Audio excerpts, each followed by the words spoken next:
next guest is the boys basketball coach at Neillsville High School, Mike Gaier. Coach, thanks for coming by and joining us this evening. Thanks for having us. It's a great night to talk about basketball. And since we can honestly say that Larry Hazer is more of an expert on Neillsville basketball than I am as the voice of the Warriors, let's have Larry start you out and have some questions and comments from Larry on Neillsville basketball. Larry, go ahead. With us here tonight, maybe talk a little bit about Neillsville and what you've seen from your team this year. I know you've had your top scorer graduate last year, so how are things been going so far? Learning how to play in a new role for everybody. So it's been some bumps in the road, but the attitudes from our kids have been great. I'm proud of the no quit attitudes they've had. The team aspect of everything in wanting to work together to get back to our winning ways, and just their ability to grow together. They have a relentless attitude to get the train back on the tracks to start winning again. But as I tell them all the time, we have a larger purpose in our program than the wins and losses, and obviously wins are fun, but we're trying to create good men in Neillsville and with the boys coming through our program. And we want to stand on our 2 feet and fight and not make many excuses. So, wins, losses, whatever, we have a great group of boys. They're a phenomenal bunch of human beings, and they're a joy to be with every day. And that's what I'm most proud of. And I have no doubt that by the end of the season, we'll be there. And people aren't going to want to play Neillsville when they see us in the playoffs. And that's always our goal. So proud of these guys for who they are and the work they come to do every day. When somebody looks at your roster, they see a lot of seniors on that roster, but a little bit of inexperience on the roster as well this year. Yeah, with the senior class, you think of experience, but a lot of these kids didn't start playing in a lot of them until 7th grade. Some of them last year came out for the first time.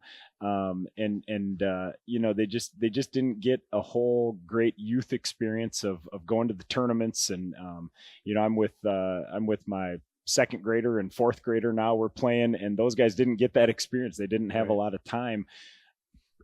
We went to a tournament this summer where the varsity kids were with, and my 4th graders were at the same tournament. And, I had a lot of seniors say, man, we're jealous of what these kids get to do. We never got to do that.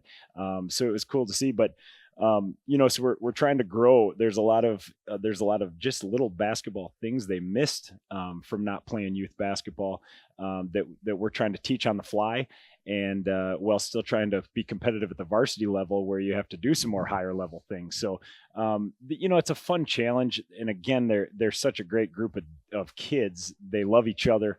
With Andrew Hazer being really our only sophomore that gets a lot of minutes, they've kind of adopted him right in with that group. He fits right in with them. He doesn't have his driver's license yet, so they'll pick him up and they take him everywhere he needs to go. Yeah, right. That. So they just surround themselves. The other thing I want to point out is my job in teaching. I work with a lot of challenging kids, and almost all of those kids come into my room and have a great relationship with some pretty difficult, challenging kids. And those guys, my students look up to those guys. They take time out of their day to make them feel important. And so again, the basketball experience isn't there, but their life experience really is. And I'm proud of that. So we look at this team, a lot of guys get minutes for your ball club this year, as opposed to maybe some other years where you had maybe a starting 5 that played a lot of minutes, but a lot of guys coming in and out of the bench for you this year. Yeah, and I think that was back to the philosophy of we want to be our best team in February, March.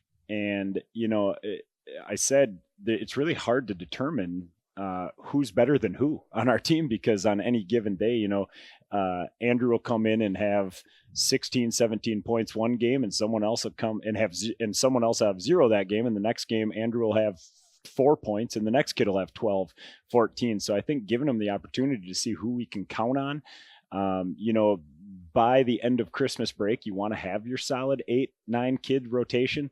But I wanted to give them all the equal chance to prove it. They all come to practice and work. So yeah, we've been platooning 5 and 5 and just seeing what we can get out of kids. and seeing what our rotation might look like at the end of the season. But they've seemed to enjoy that. They seem to, in practice, we can split them up with this group versus this group, and whoever wins the last challenge of practice gets to start the next day. And it's been fun in that they've taken it on. It's made practices competitive, and so we get to see a lot of kids and what they can do and what they can't do, and we got to make some coaching decisions from there as we get later in the season. I was just going to say, with that many seniors, it sounds like they're accepting the fact that, some are going to play more, some are not, because, as seniors, you all think that, Right. you're entitled to something. Yeah. More than... Stratford was our first game. We platooned like that. And a guy like Bryce Erickson, who started, I think, for 3 years now, when Drew Brown left, I think Bryce was like, okay, I think it's my turn to take the controls. And he went from playing, I think, all game versus Alma Center to half a game at Stratford. And he said, oh, man, I loved that. So, yeah, they like seeing their buddies play. They're in all three sports together. Right. They play football and basketball and baseball together. And they're super excited to see their buddies succeed. And so sometimes that means watching on the bench and watching them do their thing.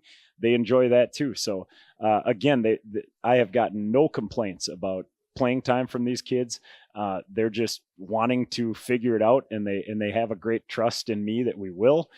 So I better not let them down. So, has it been a tough thing to figure out for you as a coach? I mean, with all these seniors? Yeah, it is and it isn't. We kind of know the strengths and weaknesses of each kid, and it's just putting those pieces together. Of we have a lot of kids that we've determined some roles, like you have to drive and kick to. We don't have like Marshfield Columbus last night. They can drive and kick to anyone, including on the last guy on their bench, and he'll hit a three. Well, we have to drive and kind of find the right two guys that can make the three, which makes our decision making that much tougher.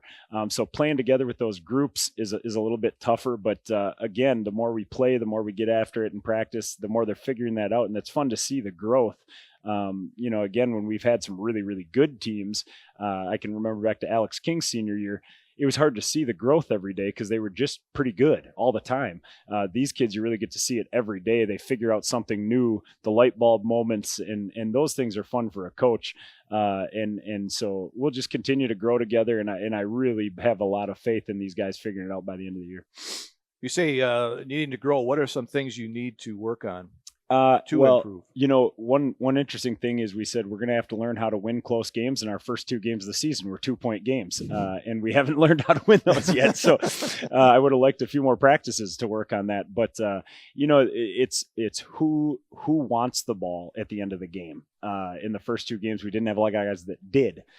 So who wants the ball and who is going to make free throws for us, who's going to inbound the ball and make good decisions for us. So those types of things are what we're going to have to grow with of situational basketball. Again, we figured out kind of who we want shooting the threes, who we've got driving the lane and kicking. Although we want everyone to do that, we have to kind of take them where they're at and put it in a position to be successful. And again, we always tell the kids that our job as coaches is to put them in a position to win. And I think besides Marathon, we were in some positions to win most games. Even last night, against Columbus, we got down big. We put ourselves back in a position to take it. And as the season progresses, I think we figure out a way to get on the winning side of those things. Gene? Coach, just one thing I want to ask you, as you mentioned a couple of guys you've had in your past, and it seems like in recent years, Neillsville's had a really standout ball player. You mentioned Alex King, you had Braden Trunkle, you had Drew Brown. What's it been like to have ball players like that involved in your program? Well, those guys make you a better coach in a hurry. They've really done a nice job for my win-loss record. No, they really made it. They made the game easy, and I think our kids are learning this year when a guy like Andrew Brown had the ball. All of a sudden, their three-point shots were a lot more open last year because it required 5 guys in the lane to stop Drew. And so he could kick it out to anyone, and they were standing wide open. And this year, teams can play us a little more matched up because they don't have to leave on a lot of guys to show help. So, and the other thing is, in the last few years, we didn't have a press break. Our press break was give it to those guys, they'll break the press. And now we have to really work together on breaking a press, and everything becomes a little harder. So they make the game easy, not only for me, but for their teammates and everyone else. So they've been a blessing, but all the kids have. I've been blessed with some really nice kids in Neillsville, and they're all doing really nice things now in the world, and I've been proud of them. All right, Coach, thanks for coming by, and good luck this season. Thank you Thanks, for having Coach. me.